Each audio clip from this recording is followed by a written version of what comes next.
Ikuti dengan tema pentingnya penyerapan kalsium bagi kesehatan tulang. Kepada Dr. Anita, kami persilakan.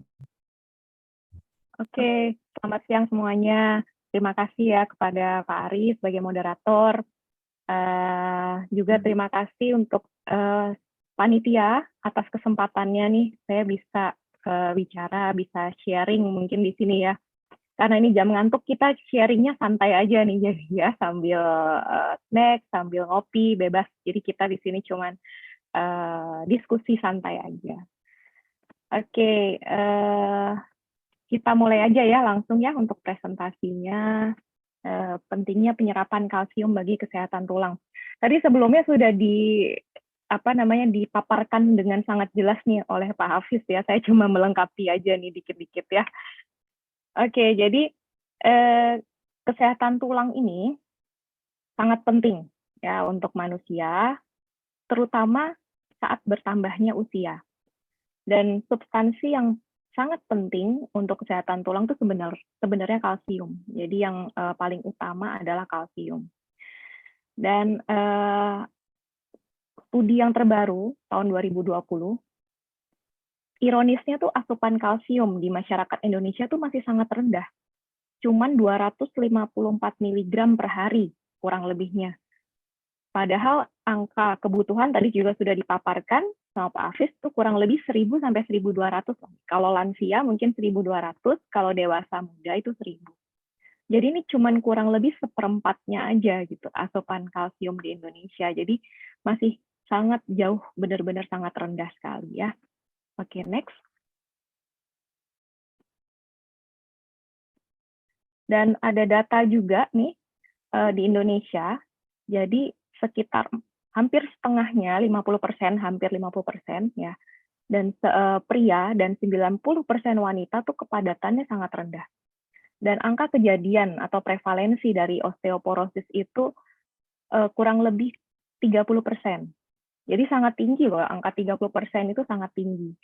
Ya, jadi kita bisa bayangkan dari 100 orang, 30 orang itu kena osteoporosis. Ya. Nah, osteoporosis itu apa sih bahayanya ya? Kita tahu ya kalau tulang kita massa tulangnya berkurang, osteoporosis pasti bisa rentan menyebabkan patah tulang. Dan pada tahun 2019 prevalensi patah tulangnya itu meningkat hingga 43% pada wanita dan 26,8% pada pria. Next. Nah, ini ya sebenarnya apa sih osteoporosis? Ya, kita bisa lihat gambar yang sebelah kiri sama sebelah kanan. Kalau sebelah kiri itu adalah tulang yang sehat ya, jadi masih padat ya. Jadi tulang itu sebenarnya memang normalnya ada lubang-lubangnya, pasti ya. Cuman di sekitar lubang-lubang itu dia padat bentuknya ya. Kalau yang osteoporosis di sebelah kanan, lubangnya semakin besar dan di antaranya itu nggak padat. Nah, itu yang kita bilang osteoporosis ya. Jadi ada penurunan massa tulang, ada perubahan struktur atau mikroarsitektur tulang yang menyebabkan rentan terjadinya patah tulang. Oke, next. Oke, ini saya masukin sedikit osteoporosis versus osteoartritis. Ya. Kenapa saya masukin? Karena banyak sekali masyarakat kita atau orang-orang yang memang selama ini masih menganggap osteoporosis dan osteoartritis itu sama. Ya, padahal sangat beda. Kalau osteoporosis itu pengeroposan tulang. Dia nggak bergejala sama sekali. Kita nggak pernah tahu. Kita nggak pernah menyadari kalau kita itu sebenarnya punya osteoporosis sampai pada suatu saat kita sudah punya usia, lansia, kita jatuh, yang harusnya nggak patah, jadi patah. Itu baru kita sadar bahwa kita ini punya penyakit osteoporosis. Ya. Sedangkan kalau yang namanya osteoartritis di bawah, yang bermasalah itu bukan tulangnya, tapi yang bermasalah adalah sendinya. Sendinya rusak, sendinya inflamasi, sendinya peradangan. Ya. Jadi intinya kalau kita orang awam suka bilangnya pengapuran sendi, ya. Dan ini ada gejalanya, jadi nyeri sendi, bengkak, ya.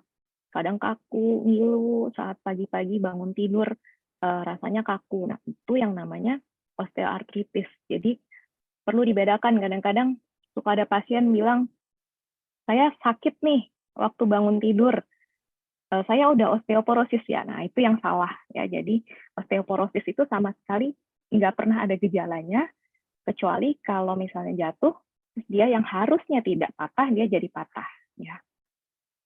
Oke, next slide. Nah, ini ya faktor resikonya sebenarnya hampir-hampir mirip nih soalnya ya. Osteoartritis dan osteoporosis. Keduanya sama-sama biasanya di usia lanjut.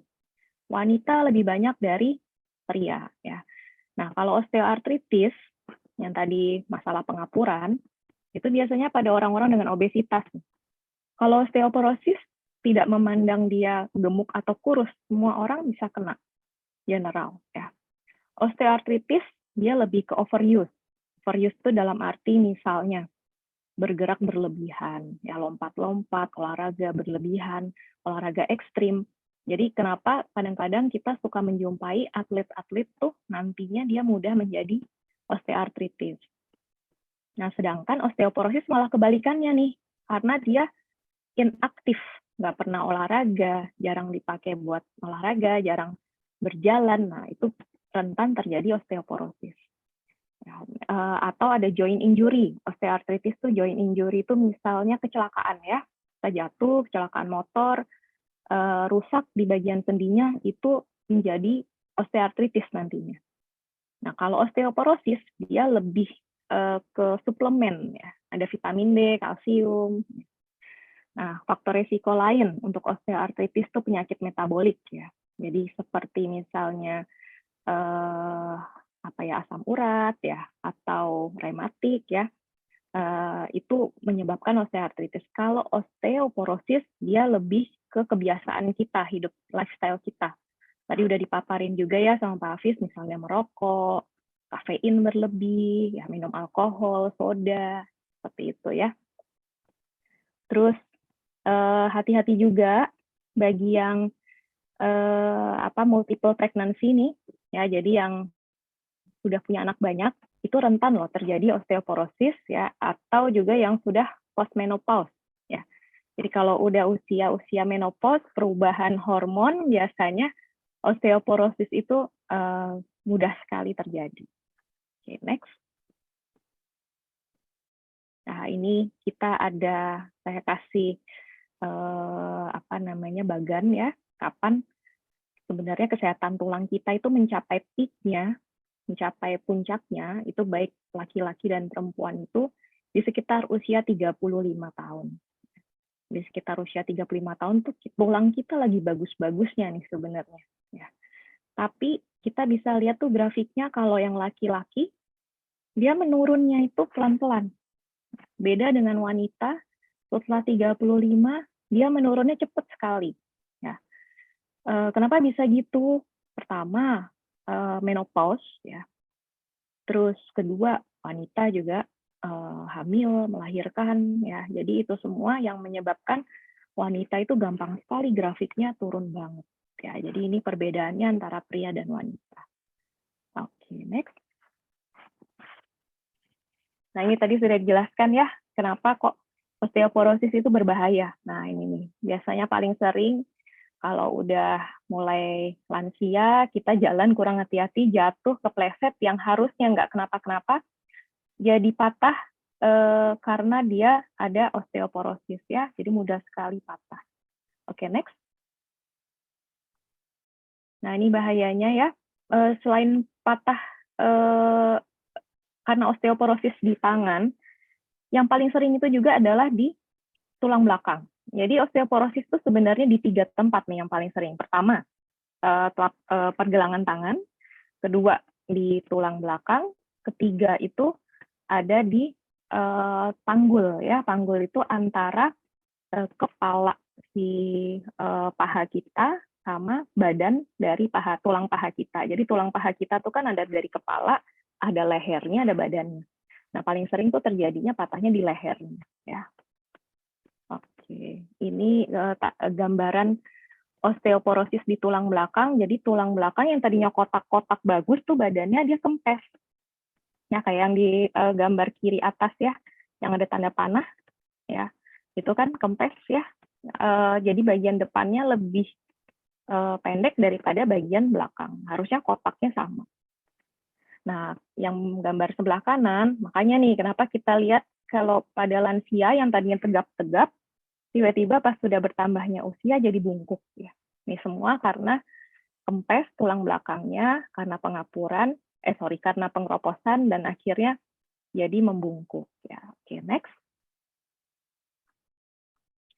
Nah, ini yang tadi saya bilang ya, ada 3 tempat di mana tulang kita ini sangat rentan sama keropos. Pertama di pergelangan tangan, kedua di tulang belakang, ketiga di daerah panggul ya. Oke, next. Nah, jadi rekomendasinya apa sih? Rekomendasi untuk mencegah keropos ya. Pertama, makan tinggi kalsium pasti. Kita harus suplementasi diri kita dengan makanan yang tinggi kalsium. Karena tubuh kita itu pada prinsipnya nggak bisa membuat kalsium sendiri. Jadi kita harus punya asupan dari luar. Nah, kedua, kita juga harus aktivitas fisik di bawah paparan sinar matahari. Ya, jadi kalau bisa ya pagi-pagi kita jemur, aktivitas fisik sedikit-sedikit, ya nggak perlu aktivitas fisik yang berat, tapi kita harus ada aktivitas fisik di bawah paparan sinar matahari. Juga lifestyle kita harus kita jaga ya, jangan ngerokok, jangan banyak minum kopi, jangan banyak minum soda, terus juga jangan banyak minum alkohol. Next. Oke, terus rekomendasi asupan kalsium tadi juga sudah dibahas ya sama Pak Hafiz. Supaya kita lebih gampang ingatnya, kita dewasa muda itu butuhnya 1000 ya, kalau lansia 1200. Intinya seperti itu ya. Kalau lagi masa aktif-aktifnya kita butuh lebih banyak lagi. Jadi masa-masa remaja 1300 ya. Oke, next. Nah, selain kalsium, untuk menjaga kesehatan tulang tuh kita butuh vitamin sama mineral. Jadi nggak cuma kalsium aja yang kita butuh ya. Kita butuh vitamin dan mineralnya juga. Seperti apa sih? Misalnya magnesium ya. Kenapa magnesium? Karena dia mengaktifkan vitamin D. Dia membantu mengaktifkan vitamin D. Jadi dia membantu metabolisme kalsium ya. Terus juga dia mencegah peluruhan kalsium di tulang dan menghambat hormon paratiroid ya. Oke, yang vitamin D3 kita juga butuh ya untuk meningkatkan penyerapan kalsium di usus ke dalam darah. Juga dia merangsang produksi osteoblast ya. Osteoblast itu adalah cikal bakal dari sel tulang. Jadi dia yang membentuk sel tulang ya, memperbaharui sel tulang itu butuh osteoblast. Kalau osteoklas dia itu yang menghancurkan sel-sel tulang. Nah, sebenarnya secara normal kita itu butuh osteoblast dan osteoklas dalam jumlah yang sama. Jadi memang secara normal itu di tulang kita itu ada yang dihancurkan, tapi ada yang dibentuk juga, karena nggak mungkin tulang kita itu tidak dihancurkan sama sekali. Jadi pasti akan ada sel tulang yang rusak, itu harus dihancurkan, harus dibuang, tapi harus ada yang mengganti si osteoblast ini. Jadi kalau osteoblastnya kurang, jadi ya dihancurkannya banyak, tapi dibentuknya sedikit. Nah, itu salah satu penyebab dari keropos ya. Makanya kenapa vitamin D3 ini penting, karena dia untuk merangsang produksi si osteoblast ini. Ya. Juga vitamin K2 ya, dia untuk mengaktifkan osteokalsin yang gunanya mengikat kalsium di darah untuk ke tulang. Oke, next. Oke ya, ini mungkin bagan ini mungkin lebih mudah dimengerti ya.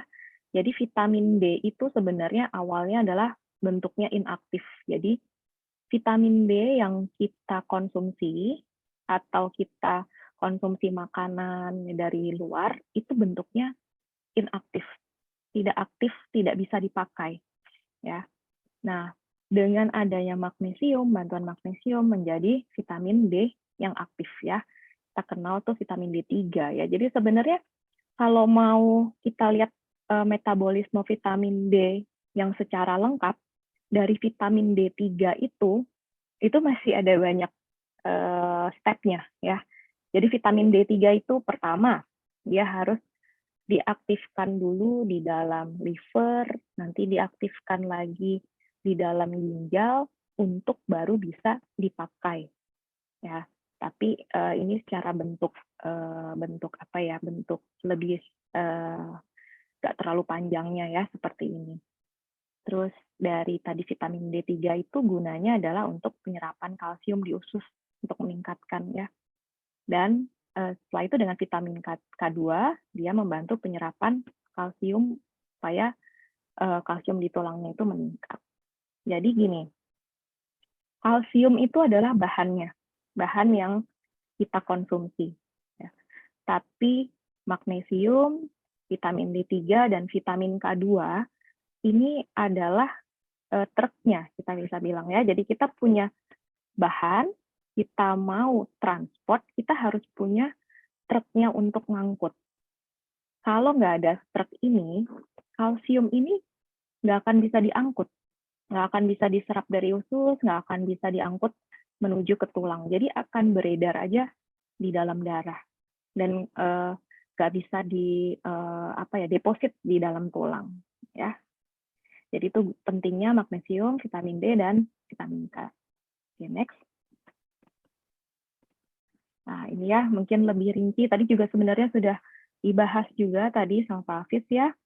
Vitamin D3 ini untuk membantu penyerapan kalsium dan fosfor. Jadi ini untuk membangun dan menjaga tulang supaya lebih kuat. Ya, rekomendasi asupannya kurang lebih 400 sampai 800.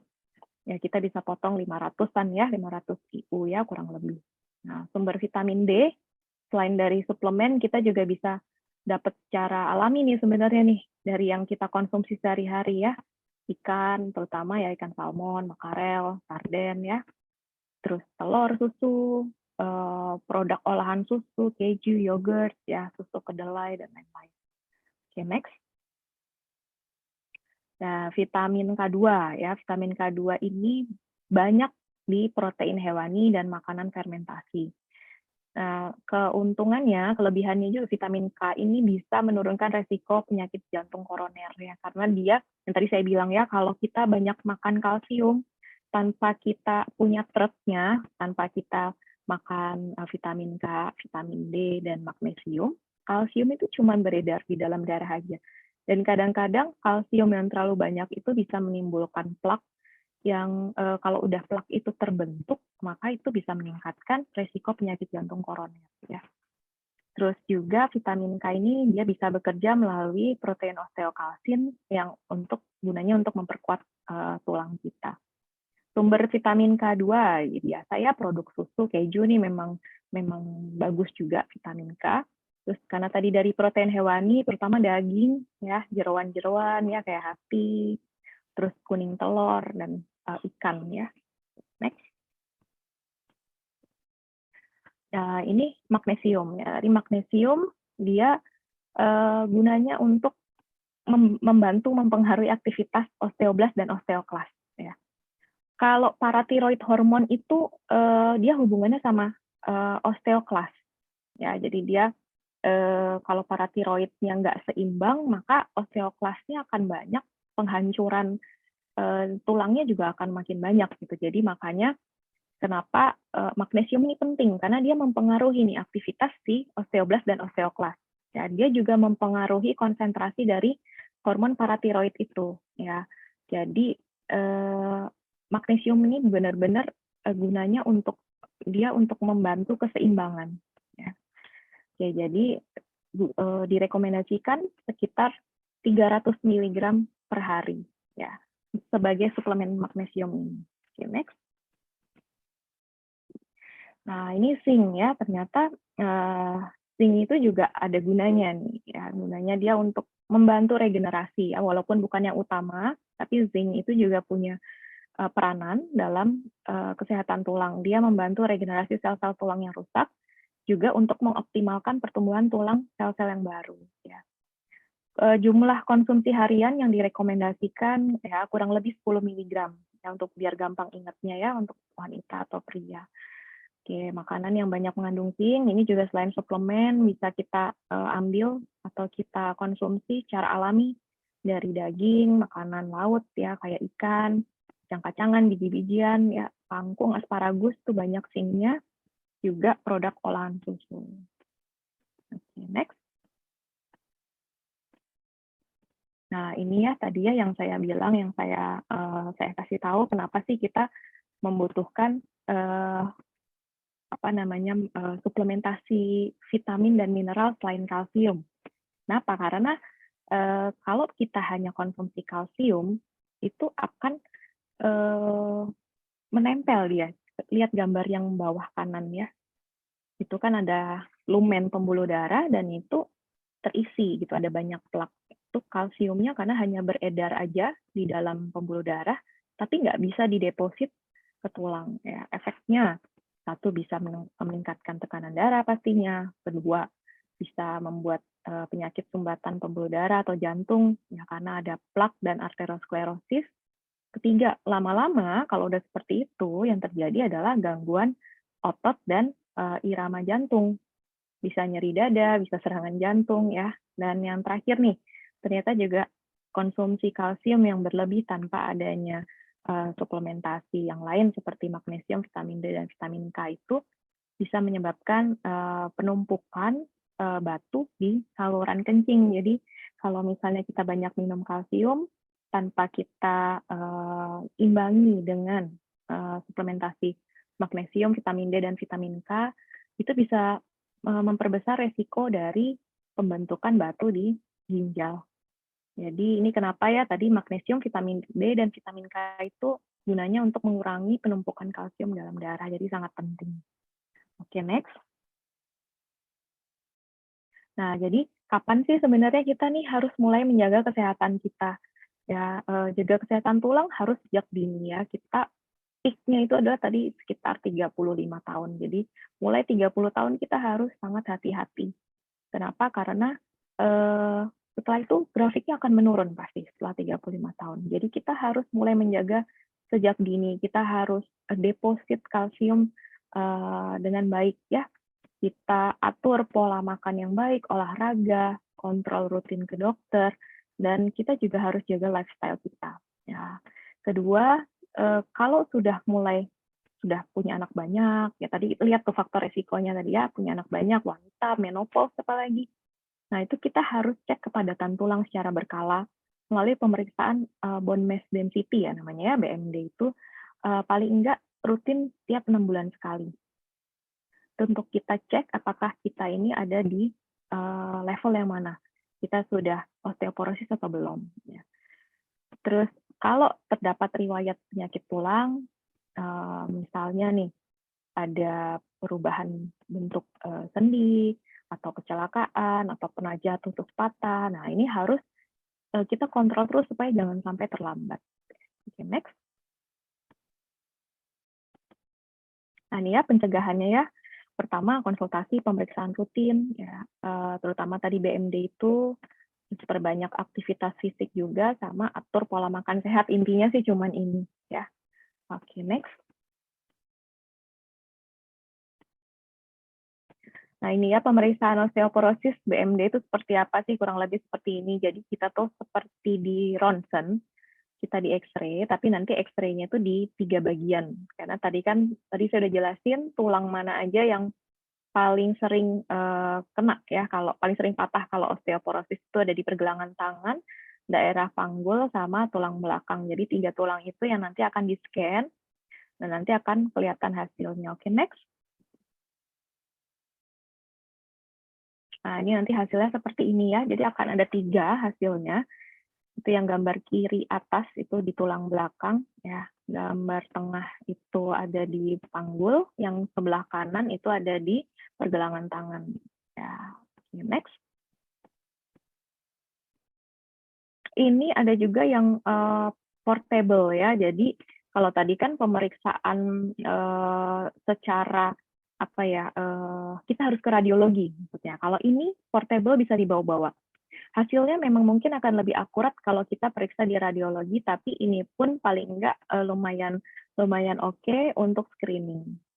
Next. Nah, ini hasilnya ya. Tadi waktu kita lihat hasil, kita tuh pasti nanti akan dikasih 3 level. Ya. Pertama normal, kedua osteopenia warna kuning. Ya. Osteopenia itu kondisi di antara normal dan sebelum osteoporosis. Lalu yang terakhir adalah merah, itu adalah di osteoporosis. Jadi kita usahakan kita harus berada di zona yang normal, jangan sampai kita yang osteoporosis ya. Batasannya itu +1 sampai -1. Itu normal. Nanti kalau sudah osteopenia -1 sampai -2,5 itu kita harus hati-hati. Karena berarti massa tulang kita sudah mulai menurun ya. Sudah di bawah dari rata-rata. Nah, apalagi kalau sudah berada di zona merah nih, kalau udah berada di bawah -0,25 hasil BMD-nya, ini harus sangat hati-hati sekali karena jatuh sedikit pasti akan patah ya. Karena banyak sekali pasien yang dia cuma kepleset aja gitu di rumah, yang harusnya nggak kenapa-kenapa, tiba-tiba patah dan saat operasi pun agak susah ya, karena untuk kita pasang pen, kita pasang skrup, itu nggak bisa kita pakai yang biasa, karena skrupnya nggak megang di tulang yang keropos. Jadi kita harus pakai skrup yang megangnya di platnya, bukan megang di tulangnya. Normalnya sih skrup itu cuma bisa kunci di tulang normalnya. Tapi kalau sudah osteoporosis, kita harus pakai yang kuncinya di plat supaya dia nggak loosening. Kadang-kadang kalau udah terlalu porosis, terlalu keropos, jadi setelah pasang pen, 2 bulan, 3 bulan tuh skrupnya bisa lepas semua di dalam. Ya. Oke, next. Oke, ini ya, tadi mungkin saya ulang aja ya tips jaga kesehatan. Jadi pertama harus konsumsi makanan ya yang mengandung kalsium, magnesium, vitamin D3, vitamin K2 ya. Itu yang penting ya untuk setiap hari ya. Itu makanan sehari-hari. Nah, kalau kita rasa kita belum cukup atau memang kita rasa oh saya nih sudah menopause nih atau wah saya punya anak sudah 3 ya, sudah 2, sudah 3. Nah, itu kita harus optimalkan kebutuhan harian kita. Ya misalnya konsumsi suplemen ya yang mengandung tadi itu ya kalsium, magnesium, vitamin D, vitamin K ya setiap hari. Terus lifestyle, jangan lupa, jangan ngerokok, jangan alkohol, jangan soda, ya, jangan kopi. Ya intinya kita boleh makan atau minum soda, kopi boleh, tapi tidak berlebih ya. Dan itu nggak sering, gitu. Jangan setiap hari kita seperti itu nggak boleh. Dan lakukan olahraga teratur di bawah paparan sinar matahari ya. Oh ya, kenapa di bawah paparan sinar matahari? Karena kulit kita itu sebenarnya juga bisa membuat vitamin D sendiri secara aktif ya. Jadi tapi harus butuh bantuan sinar matahari. Jadi kenapa kita harus aktivitas fisik di luar yang kena paparan sinar matahari supaya kalau sinar matahari itu ada di dalam kulit kena ke kulit kita itu akan membentuk provitamin D. Ya, nanti setelah itu baru diolah, diproses, dan baru nanti bisa menjadi vitamin D yang aktif yang bisa dipakai untuk mengangkut si kalsium ke dalam tulang. Juga lakukan pemeriksaan BMD ya, jangan lupa sejak dini kalau bisa ya. Mulai usia 30 tahun kita harus mulai waspada. Terus pemeriksaan BMD boleh sesekali dilakukan yang untuk screening aja bisa dilakukan ya, karena waktu itu saat usia saya masih 27 pun waktu saya cek ternyata saya sudah osteopenia gitu. Jadi hati-hati, bukan berarti kalau kita masih usia muda berarti tulang kita oke gitu ya. Kita harus selalu waspada. Next. Oke, sekian mungkin dari saya. Kalau misalnya ada yang mau ditanyakan, mau diskusi, bisa kita diskusi. Oke, saya kembalikan ke moderator. Terima kasih. Oke, baiklah. Terima kasih Dokter Anita ya atas waktunya ya. Jadi materinya luar biasa dokter ya. Jadi ada gambar-gambar ya tentang tulang, ya, osteoporosis ya.